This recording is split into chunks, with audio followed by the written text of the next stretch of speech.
All right, Baker Mayfield. So the drama continues.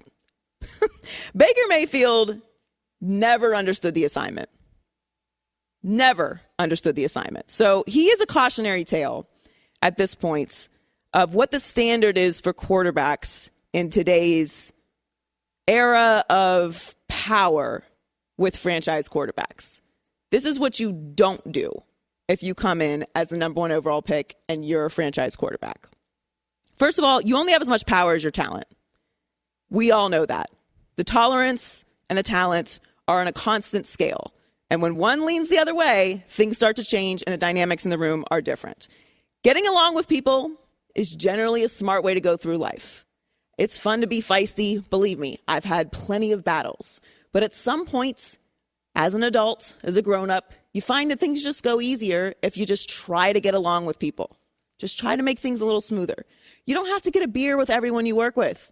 Just get along. Find a way to make things work. Find a way to make the room a little lighter. When you're the franchise quarterback, you also can't ride out every day with that whole underdog story. Nobody believes in me. I always have to overcome. You're the number one pick in the NFL draft and a Heisman Trophy winner. The whole underdog story, you can keep that for the gym, for when you're lifting weights and such, but your persona has to adjust. When you're on every other commercial, I don't need to hear about your underdog story.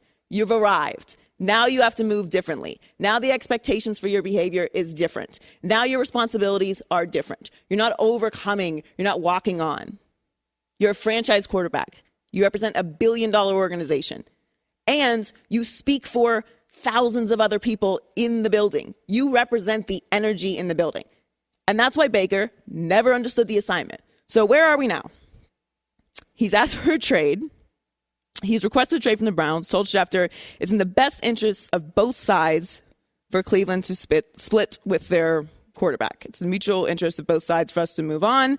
The relationship has gone too far to mend. We have to move on. However, the Browns have informed Baker Mayfield they are not accommodating his request. What does that mean? That's the biggest tell in this whole situation. Matthew Stafford asks to leave. They oblige him. Russell Wilson asks to leave. Where is he now? The Denver Broncos. Those are franchise quarterbacks. Those are guys that did everything they could in the building to make things easier, even when they were losing. Those are guys that overcame. Go Hawks. Represented the organization. Didn't fight with reporters. Those things matter. People remember that stuff.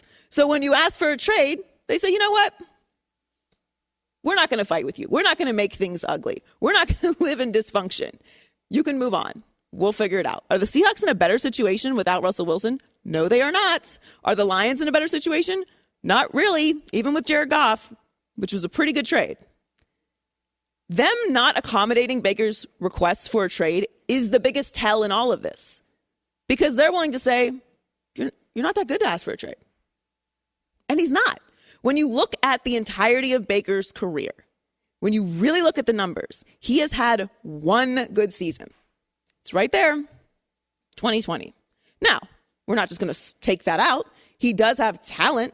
He does have capabilities. When he is healthy, when the roster is great, he can win. We've seen it. It's right there. But when anything is shaky, when everything starts to fall apart, what happens? So the entirety of his career means he's a completely average quarterback, which is what the Browns just told you. Not just because they were talking about and trying to get Deshaun Watson, but because he asked for a trade and they said no. What are you going to do? What if we start Case Keenum and he gets us to the playoffs? That's the worst case scenario for Baker Mayfield. That means you're just the same as your backup. So do I think that Baker Mayfield is a starting quarterback in the league? Yes. Is he going to get another opportunity somewhere? Yes. But self-awareness goes a long way. And trust me, I've had plenty of years where I had absolutely no self-awareness whatsoever. I was a jerk. My brother will happily tell you, anyone who knows me in my early 20s, unbearable, okay? But I did not have control of $1 billion organization. I did not represent thousands of people. At some point, you've got to understand the assignment. You've got to step up and be a franchise guy. Asking for a trade because things got spicy. It's just not how it's going to work.